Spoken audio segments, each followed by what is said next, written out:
2두박급, 3두박급이야. 그런데 다리는 천근 만근 다리가 문제는. 붓고 무거운 다리 답은 센시아. 정맥순환을 원활하게 센시아. 정말 편하네요. 가볍고 편안한 다리. 센시아예요. 템퍼. 숨어있는 나사의 기술이 누울 때부터 일어날 때까지 몸의 곡선을 완벽하게 잡아줍니다. 온전한 휴식이 필요할 때. Temper, a mattress like no other. 안녕하세요. TV닥터 건강클리닉의 연규옥입니다. 안녕하세요. 김윤재입니다. 네, 우리의 건강을 위협하는 많은 질환들을 예방하기 위해서는 올바른 식습관들도 강조되고 있고요. 그리고 또 규칙적인 운동도 중요합니다. 마지막으로도 빼놓을 수 없는 것이 바로 정기검진이죠. 네, 정기검진의 중요성은 치과에서도 마찬가지인데요. 내 치아를 100세까지 건강하게 유지하기 위해서는 먼저 질환이 있는지도 체크를 해야 되고요. 또 구강에 암도 발생할 수 있기 때문에 암을 예방하기 위한 검진도 필요합니다. 네, 그래서 오늘 TV닥터 건강클리닉 시간에는 구강과 턱 그리고 얼굴 부위에 발생할 수 있는 양성질환과 악성질환에 대해서 자세히 알아보도록 하겠습니다. 먼저 오늘 함께 해주실 분 화면으로 소개해 드릴게요.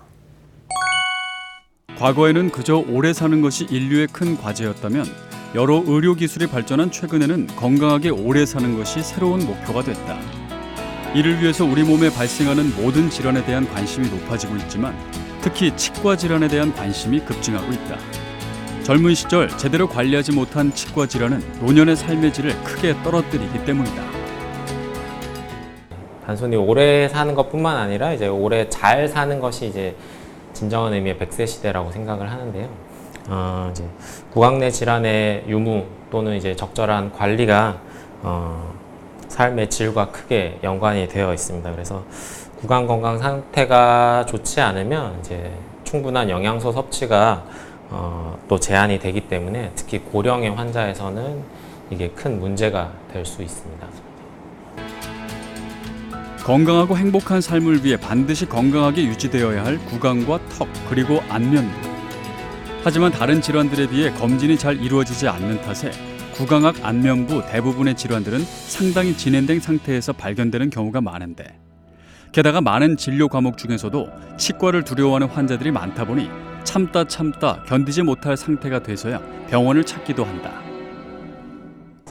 예전에 비하면 환자들이 이제 구강 질환에 대한 관심도도 많이 높아지고 그다음에 병원의 숫자도 많아지면서 병원 문턱이 많이 낮아졌습니다. 그래서 환자분들이 이제 정기 검진을 받으러 오시는 분들이 분명히 있기는 한데요.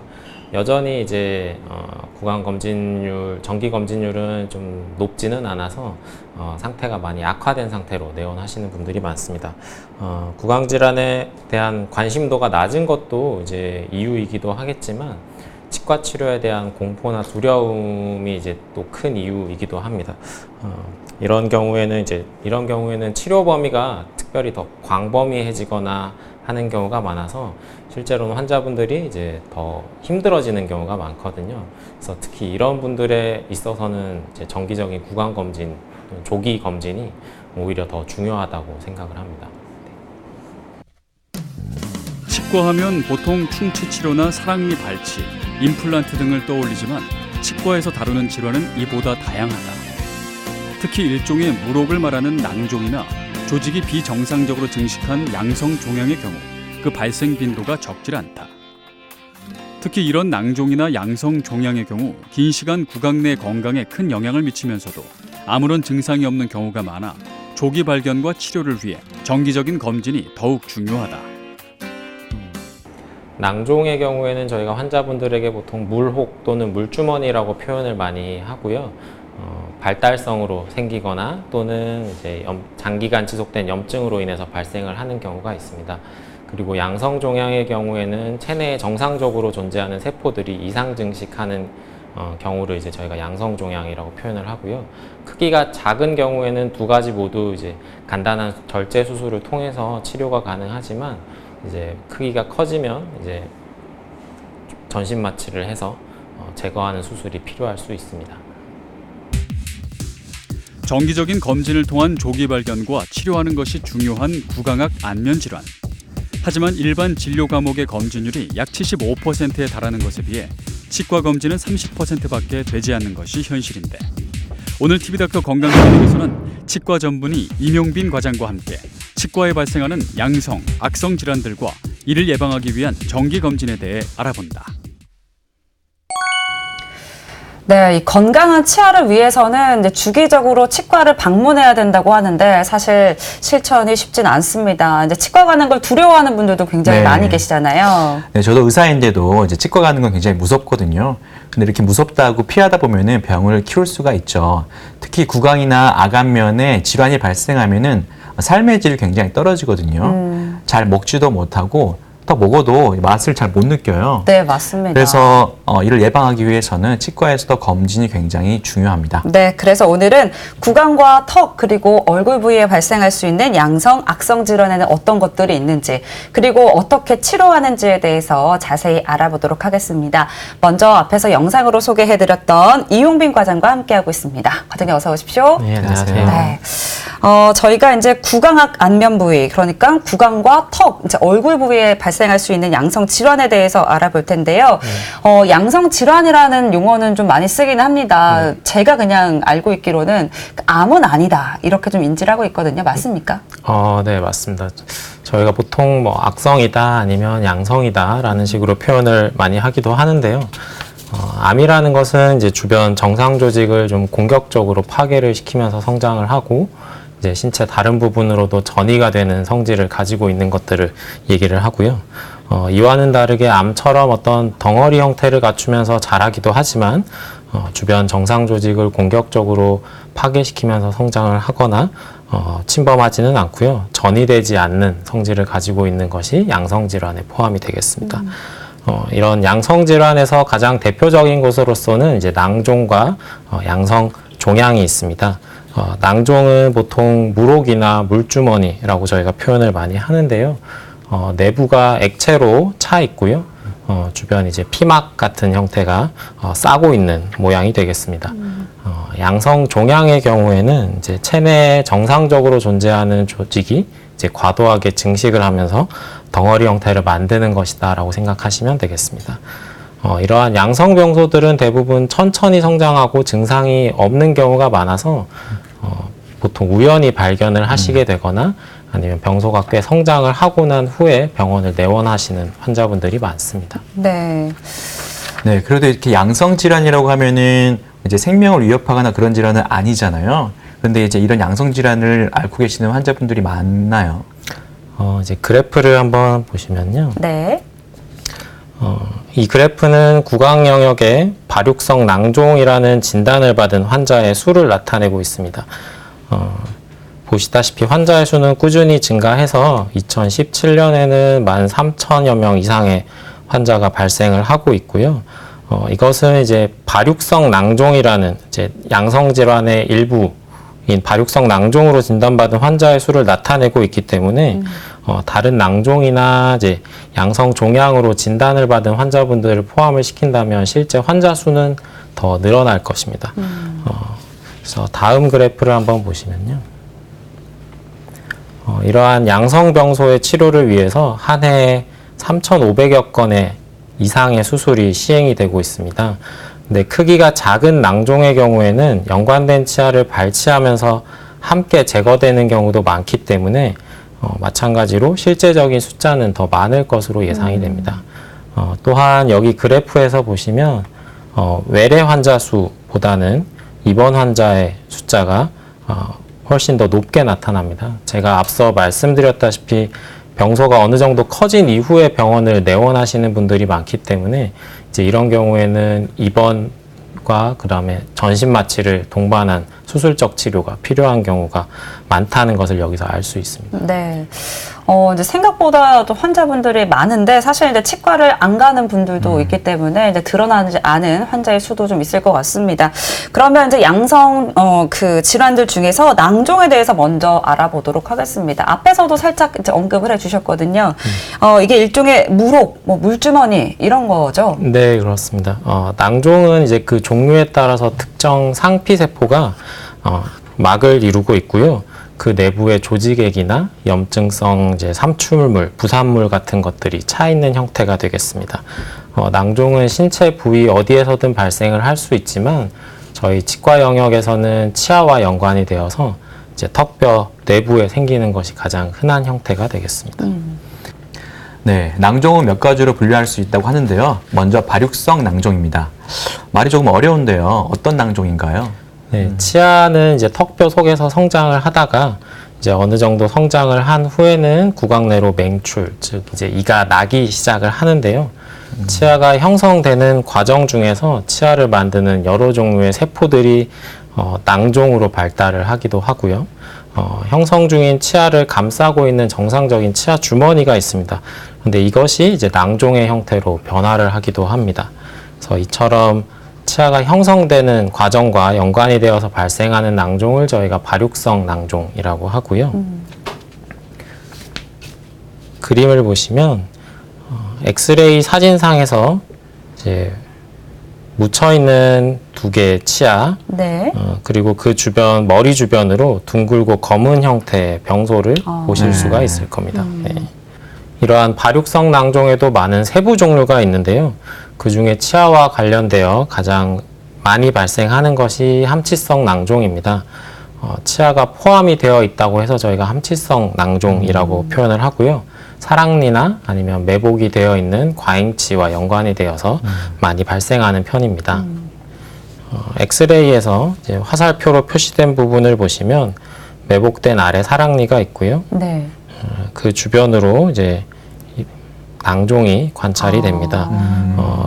병소가 좀 커져서 지금 앞쪽에 있는 어금니 근처 그리고 아래 턱뼈의 아래쪽 경계까지 확장이 되어 있는 것을 보실 수가 있습니다. 네. 되게 이제 통증도 있을 것 같고 불편감도 많이 느껴질 것 같은데 이제 다음으로 알아볼 거는 이제 치아 뿌리 부분에 생기는 낭종입니다. 궁금한 게 치아 뿌리에 왜 낭종이 생기는 걸까요? 낭종은 이제 앞서 보신 것처럼 이제 치아의 발생 과정에 있어서 생기기도 하지만 이제 충치로 인해서 발생된 염증이 지속되어서 낭종을 형성하기도 합니다. 그래서 다음 화면을 보시면 이제 충치가 처음에 조그맣게 시작을 했다가 조금씩 더 진행이 되면서 치아 표면에 해당하는 부분이 파괴가 되기 시작하고요. 네. 더 진행이 되면 저희가 보통 신경이라고 표현을 하는 치수 조직에까지 도달을 하게 됩니다. 이 상태가 이제 지속이 되게 되면 치아 뿌리 주변으로 염증이 파급이 되어서 이제 물혹을 형성하게 됩니다. 이러한 경우에는 보통 통증이나 아니면 이제 잇몸에 고름이 난다거나 하는 증상이 있기 때문에 병원을 오시는 경우가 있는데요.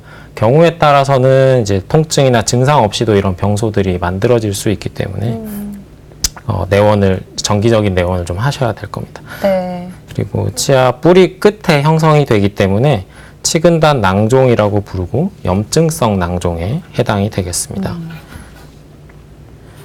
간혹 화면에서 보이시는 것처럼 이제 신경 치료를 받았던 치아, 지금 요 앞 치아들이 이제 신경 치료를 받은 치아인데요. 네. 이렇게 신경 치료를 받았던 치아에서도 염증이 재발하면서 이렇게 낭종이 형성되는 경우도 있습니다. 그렇군요. 네, 그런데 이렇게 낭종이 발생하면은 뭔가 증상은 딱히 없나요? 구강 아간면 영역에서 낭종은 이제 턱뼈에만 생기는 것은 아니고 입술이나 뭐 혀 및 볼 점막 등의 이제 연조직에서도 발생을 하게 되는데요. 네. 이러한 경우에는 이제 환자분들이 눈으로 쉽게 인지를 하실 수가 있기 때문에 네. 초기에 발견을 많이 하게 됩니다. 그런데 이런 경우에도 통증과 같은 증상은 거의 없고요. 눈으로 인지를 하게 되시거나 아니면 부어오른 것 자체 때문에 이제 불편감 정도의 증상을 가지고 내원을 하시게 됩니다. 앞서 살펴본 이제 염증성 낭종의 경우에는 말씀드렸다시피 통증이 있다거나 아니면 고름이 나온다거나 하는 등의 증상이 있을 수는 있습니다. 근데 안타깝게도 대부분 이제 턱뼈 내부에 발생하게 되는 증상이 보통 없습니다. 없어요. 그래서 이로 인해서 대부분 다른 치과 치료를 위해서 병원을 내원을 했다가 이제 엑스레이 검사를 통해서 우연히 발견을 하게 되거나 아니면 이제 낭종 성장이 상당히 오래 진행이 되면서 턱뼈가 외형적으로 변형이 되는 수준까지 이르러서 발견이 되는 경우도 있습니다. 네. 그렇군요. 이제 이게 통증이나 이런 증상이 없는 경우도 있다고 하니까 조금 내 몸의 건강에 좀 신경을 더 써보는 게 어떨까라는 생각이 또 들기도 네. 하고요. 그리고 또 앞에서 이제 보여주셨던 것처럼 이제 주기적으로 뭔가 사진을 계속 찍어보는 게 좋겠네요. 네, 맞습니다. 이제 정기적인 검진과 엑스레이 촬영이 제일 중요합니다. 그리고 가능하다면 여러 병원을 이제 옮겨 다니면서 촬영을 하시기보다는 한 병원에서 이제 꾸준히 검진을 하는 것이 중요하다고 생각을 합니다. 이제 이게 전후 비교가 가능하기 때문에 크기가 조금 작은 병소도 좀 더 쉽게 발견을 할 수 있을 겁니다. 그리고 아직 발치를 하지 않으신 사랑니가 있다거나 아니면은 매복된 과잉치가 있는 걸 아시는 환자분이라면 이제 주기적인 엑스레이 촬영이 꼭 필요하겠습니다. 그런데 이런 낭종 같은 경우는 이제 증상이 없으면 딱히 치료를 안 해도 되나요? 발생한 낭종이 저절로 사라지거나 없어지지는 않고 대부분 천천히 성장을 지속하기 때문에 네. 가능하다면 조기에 제거를 하는 것이 꼭 필요합니다. 저희가 앞에서 보셨다시피 입원하에 수술적인 치료를 요하는 환자분들이 많으셨잖아요. 네. 외래로 간단하게 하시는 경우보다. 그래서 조기에 발견을 한다면은 비교적 간단하게 외래 진료를 통해서도 제거가 가능할 텐데 그렇게 간단한 치료로 제거를 할 수 있었던 병소가 이제 좀 더 광범위하고 복잡한 치료가 필요한 수준까지 이르는 네. 경우가 분명히 있거든요. 그래서 적절한 치료 시기를 놓치게 되면 이제 턱뼈의 어떤 병적인 골절이라던가 신경 손상, 그 다음에 안모의 변형 같은 합병증이 또 발생을 할 수 있습니다. 네. 그래서 제가 이 부분은 잠시 후에 다시 말씀을 드리겠습니다. 네. 이제 치료 시기를 놓치게 되면 다른 합병증들이 생길 수 있으니까 이제 발견이 된다면 빨리 이제 치료를 해주는 게 좋을 것 같은데 이런 낭종들의 경우에는 그러면 치료를 어떻게 할까요? 보통의 경우에는 이제 수술적 방법을 통해서 제거를 하게 됩니다. 화면을 보시면 이제 오른쪽 아래 이제 매복되어 있는 사랑니가 있고 마찬가지 머리 주변으로 둥근 형태의 낭종이 형성이 되어 있습니다. 네. 그래서 이제 치료 후 사진인데요. 이런 경우에는 사랑니를 발치하면서 이제 낭종을 같이 제거를 하게 됩니다. 네. 그리고 낭종이 제거된 후에는 보시는 바와 같이 병소가 자리 잡고 있던 부분의 테두리부터 서서히 이제 정상뼈가 재생이 되면서 치유가 일어납니다. 그리고 정상적으로 이제 맹추를 해야 되는 영구치가 이제 비정상적으로 매복이 되어 있고 이제 그 치아와 연관되어서 낭종이 형성되어 있는 경우도 있는데요. 이러한 경우에는 상부에 있는 낭종을 제거만 하고 이제 하부에 이제 매복되어 있던 치아는 남겨놓는 경우도 있습니다. 그런 후에 이제 자연적인 맹추를 기대하거나 아니면 이제 교정적인 치아 이동을 통해서 이제 치아의 맹추를 유도하게 됩니다. 그리고 염증성 낭종의 경우에는 병소를 제거함과 동시에 병소의 재발을 막기 위해서 이제 원인이 되었던 치아 뿌리의 끝부분을 그림에서처럼 이제 잘라주는 치료를 같이 시행을 하기도 합니다. 네. 그리고 다음 그림을 보시면 이제 아래턱 좌측에 아래턱뼈 거의 절반에 해당하는 부분을 차지하는 낭종이 관찰이 됩니다. 네. 엄청 크네요. 네. 그래서 이렇게 커진 병소의 경우에는 이제 정상적인 해부학적 구조물을 저희가 최대한 보존을 해야 되기 때문에 이제 바로 일반적인 제거 수술을 시도하지 않고 감압술이라는 치료를 먼저 시행하게 됩니다. 네. 감압술은 병소 내부로 관을 하나 삽입을 해서요. 이제 낭종 내부에 내용물이 빠져나오게 만들어주고요. 이를 통해서 내부 압력을 줄여서 크기를 서서히 줄여 나가는 치료법입니다. 그래서 병소의 원래 크기나 감압술 치료 자체에 대한 반응 정도에 따라 다르기는 하지만 보통 3에서 6개월, 길면은 1년 정도까지 감압술을 지속을 하게 됩니다. 네. 그래서 이렇게 감압술을 통해서 병소의 크기가 작아지고 주변 중요 구조물과 분리가 되면 이제 남은 병소를 수술로 제거하게 됩니다. 네. 그런데 이제 이런 낭종들 외에 그 암은 아니지만 종양이 또 생길 수 있다고요. 네, 양성종양은 덩어리 형태의 병소라고 생각을 하시면 됩니다. 정상 조직이 과도하게 성장하면서 발생을 하게 되고요. 이러한 양성종양은 이제 입술이나 뭐 잇몸, 입천장, 혀 등 다양한 부분에서 발생을 할 수 있고요. 턱뼈 내부에서도 발생을 할 수 있습니다. 네. 이런 이제 양성 질환들의 경우에는 양성이긴 하지만 좀 빨리 발견하면 치료를 빨리 또 해야 될 텐데 어떻게 치료를 해주는지도 궁금합니다. 네, 치료 제가 몇 가지 예를 함께 보시면서 설명을 해드리겠습니다. 네. 우선 흔히 발생하는 양성종양 중에 하나로 섬유종을 들 수 있습니다. 보시는 것처럼 뺨이나 혀에 이렇게 볼록하게 튀어나온 형태로 나타나게 되는데요. 주로 이제 혀나 볼이 치아에 의해서 자주 씹히거나 잘 맞지 않는 틀니 등으로 인해서 지속적인 자극이 가해지는 경우에 생길 수 있습니다. 다음 지금 보시는 병소는 유두종이라고 불리고요. 손가락이나 발가락에 나타나는 사마귀 같은 병소라고 보시면 되겠습니다. 원인은 사람 유두 바이러스라고 불리는 바이러스 감염에 의해서 발생을 하게 됩니다. 다음 화면을 보시면 치아 주변으로 잇몸이 이제 비정상적으로 붉게 부어 있는 병소가 발생이 되어 있는데요. 네. 이를 화농성 유가종이라고 부릅니다. 호르몬 변화가 심한 임산부나 아니면 청소년에게서 많이 발생을 하는데요. 네. 적절하지 못한 구강위생 관리로 인해서 이제 치아에 남아있는 치태나 치석이 원인이 되어서 발생을 할 수 있습니다. 그래서 이런 분들의 경우에는 이제 구강위생 관리가 더 중요하다고 할 수 있겠습니다. 이런 양성종양의 경우에는 병소가 크지 않거나 발생 부위가 접근이 용이한 곳이라면 이제 국소마취하에 절제하여 제거하는 치료를 받게 되는데요. 경우에 따라서는 전신 마취가 필요한 경우도 있겠습니다. 그리고 턱뼈 안에서도 제가 양성종양이 발생한다고 말씀을 드렸었는데요. 네.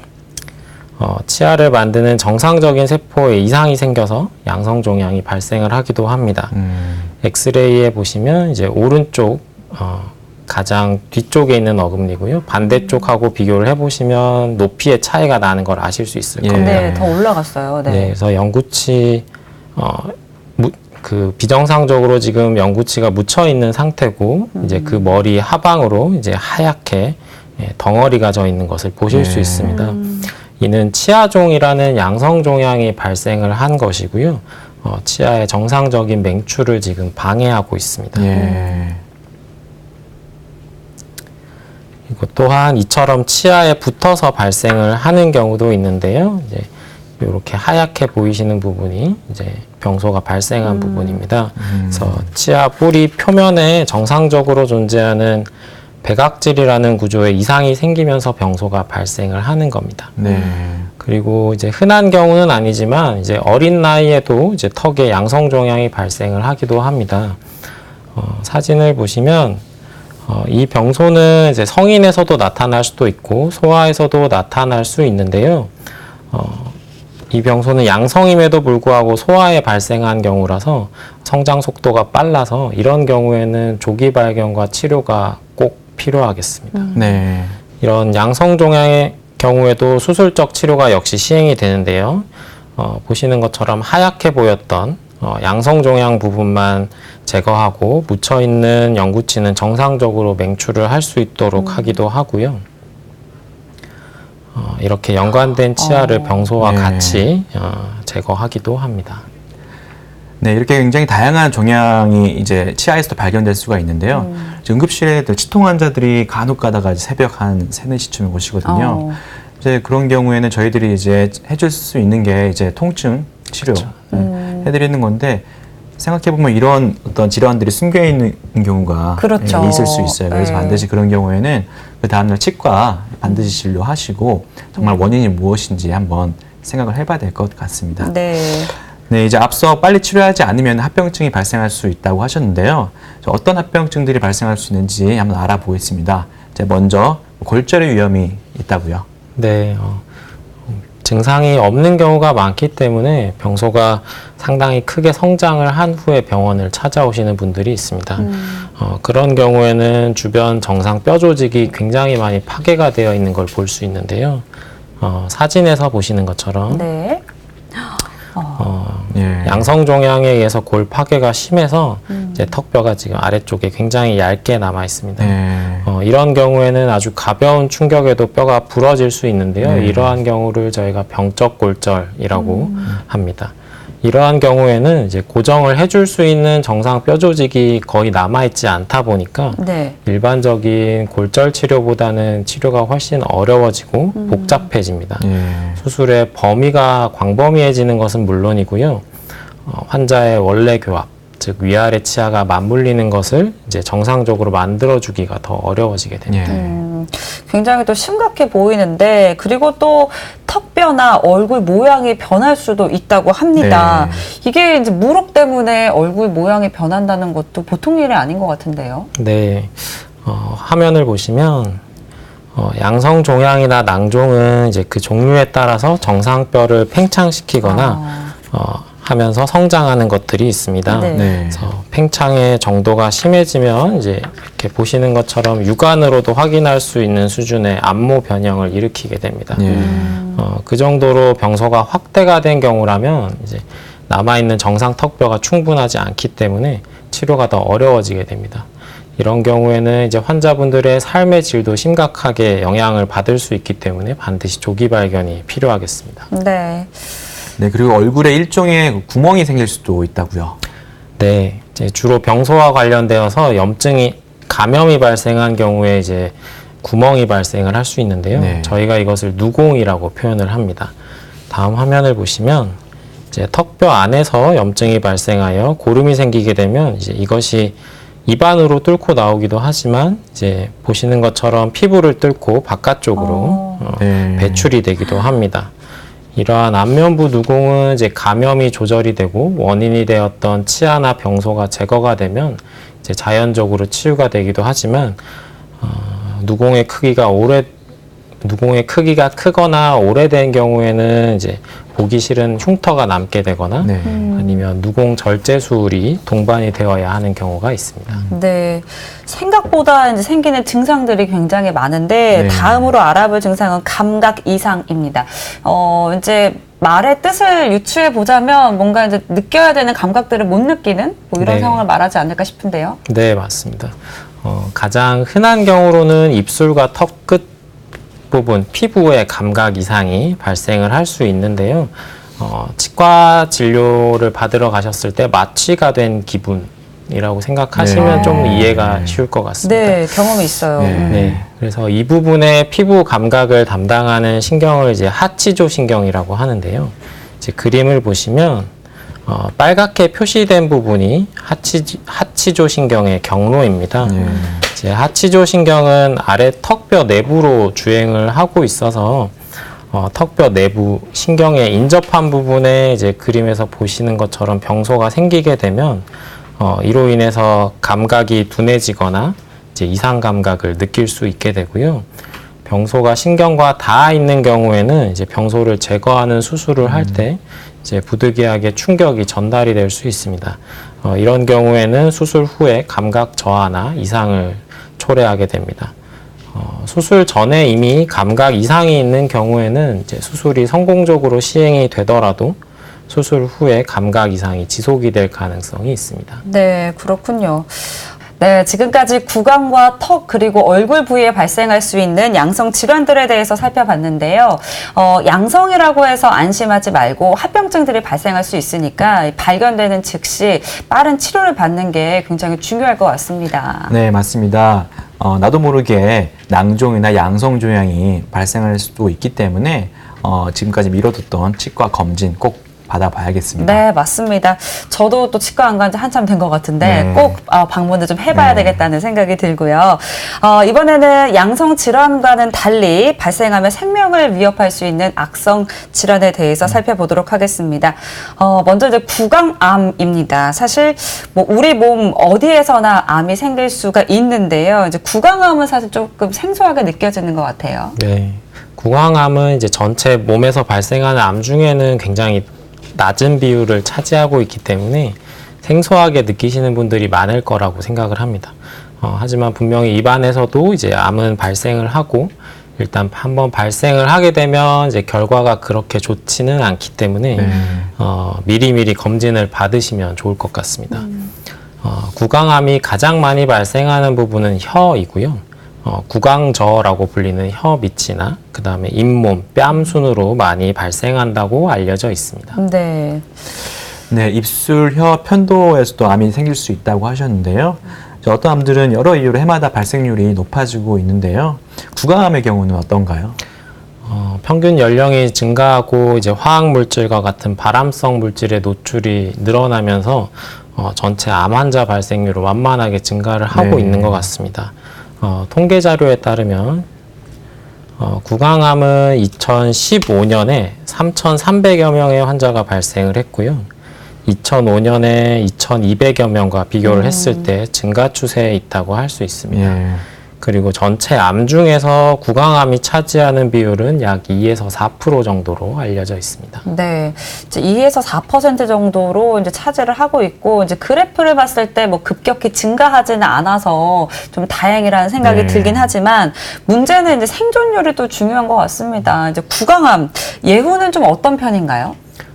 이제 저희가 암을 이제 착한 것 아니면 좀 예후가 좋은 것, 나쁜 것으로 구별을 한다는 게 맞을지는 잘 모르겠습니다. 근데 굳이 구분을 하자면 이제 나쁜 암에 속하는 것이다라고 생각을 합니다.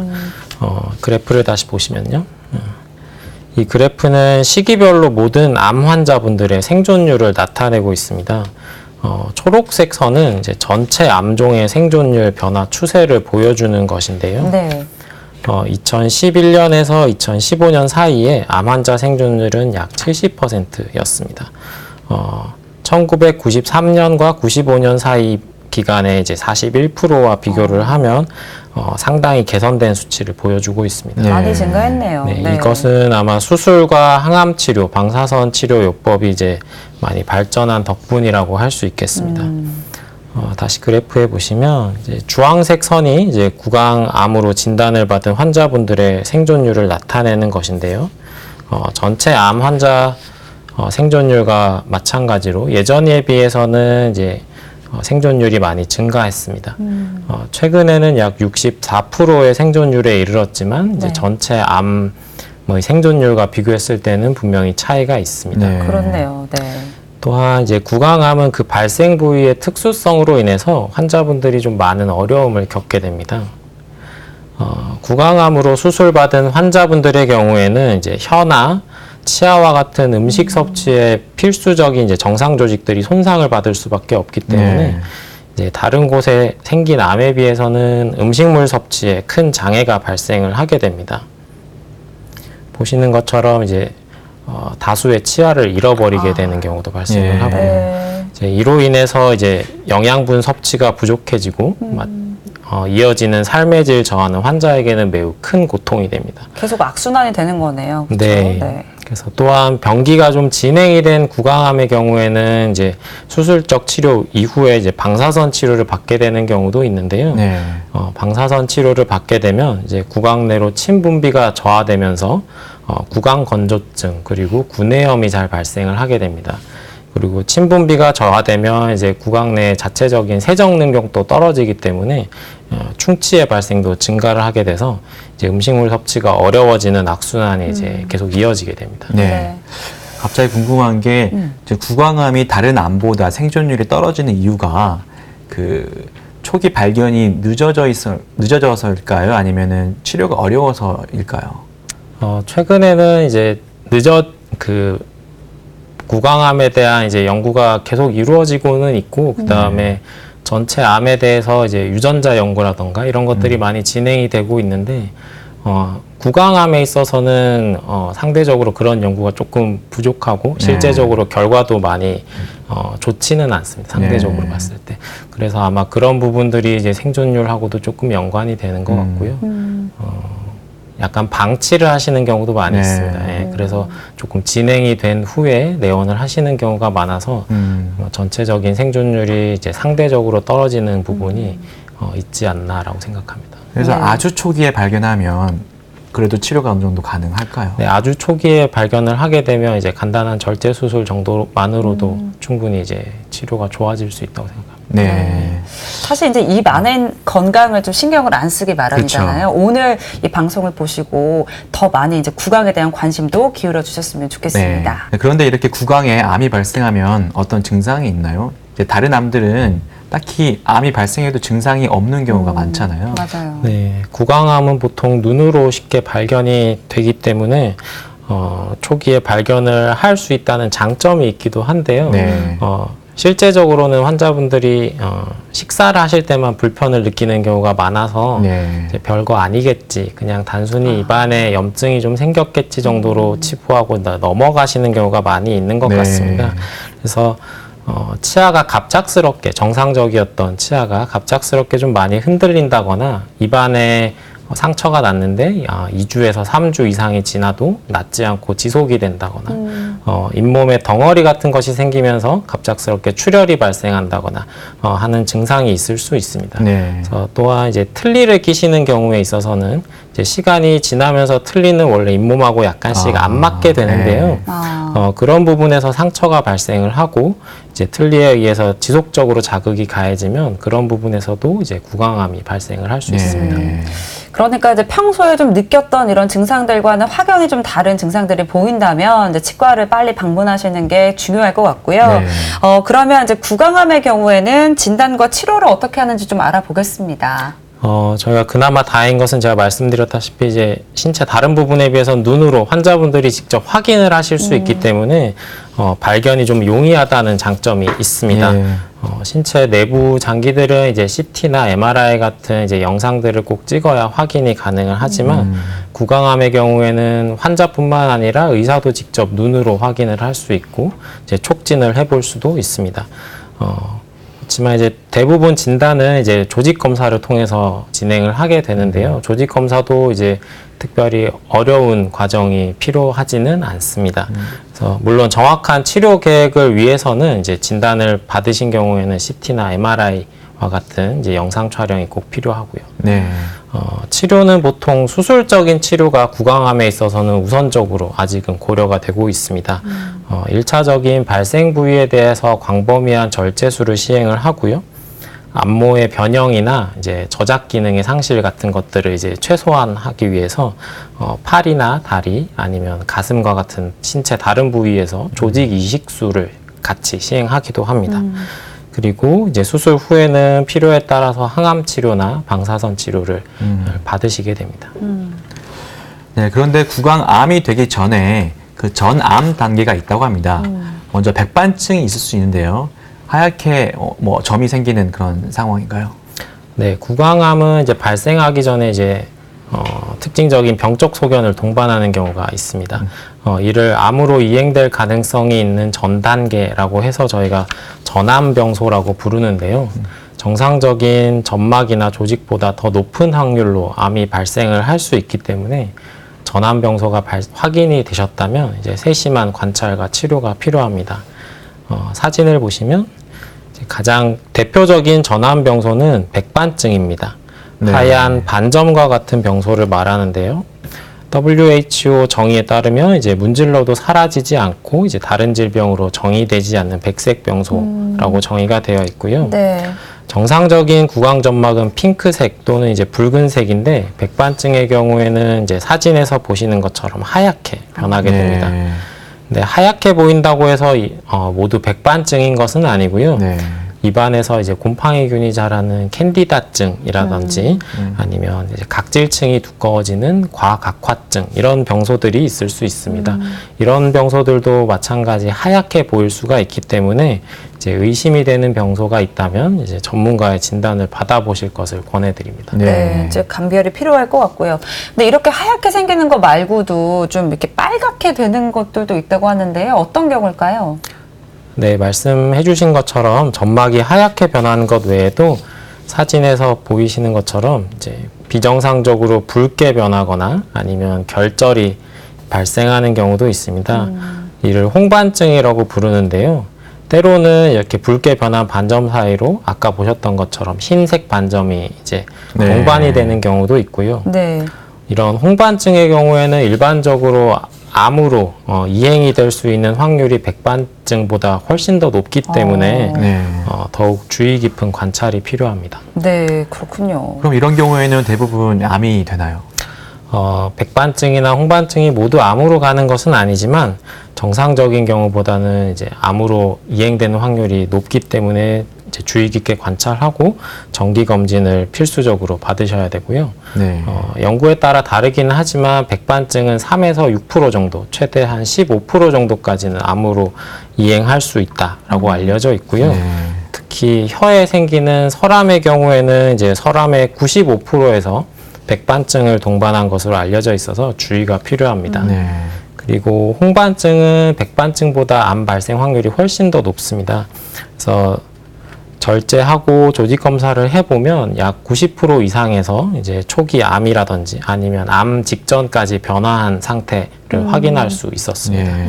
그래서 전암병소의 경우에는 현재까지는 작은 부위는 이제 레이저로 절제를 해내거나 이제 넓은 부위는 레이저, 전기 소작기 등을 이용해서 태워서 제거하는 방법으로 치료가 이루어지고 있고요. 이와 더불어서 이제 음주나 흡연 같은 암을 유발할 수 있는 생활 습관의 중단, 그리고 점막에 대해서 계속 자극을 줄 수 있는 잘 맞지 않는 보철물이나 틀니 이런 것들에 대해서는 이제 점검이 필요하겠습니다. 네.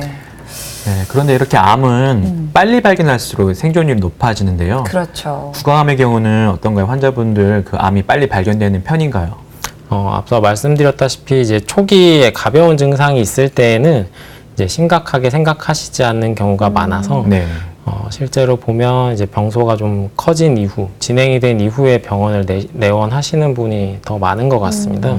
그래서 보철물이 좀 잘 안 맞는다라던가 아니면 앞에 보셨던 전암병소 의심이 되는 병소가 있다라고 하면 정기검진 그리고 조기 진단을 꼭 받으셔야겠습니다. 네. 네.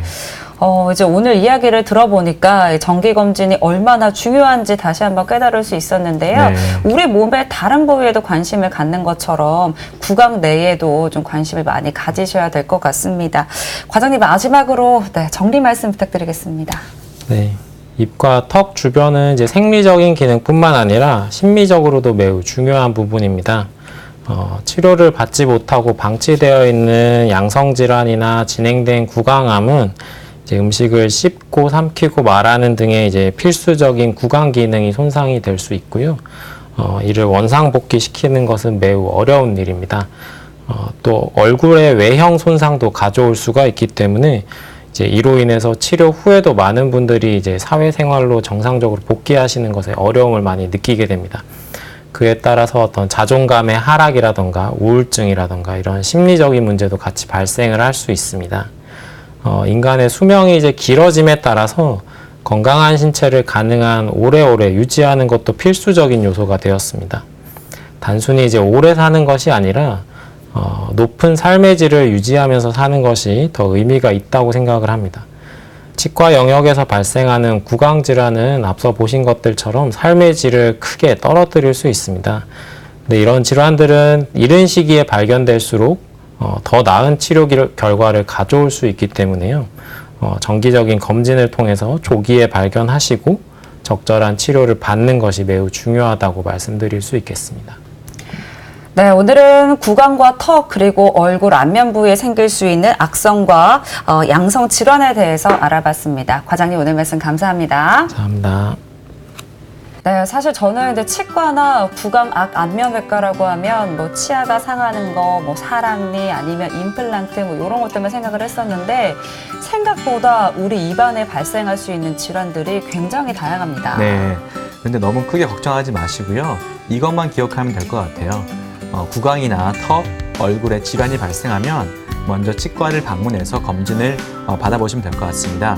조기 발견과 치료를 위해서 정기적으로 치과 검진 받는 거 꼭 잊지 말아야겠습니다. 네, TV닥터 건강클리닉 오늘은 여기까지입니다. 저희는 다음 이 시간에 다시 찾아뵙겠습니다. 고맙습니다.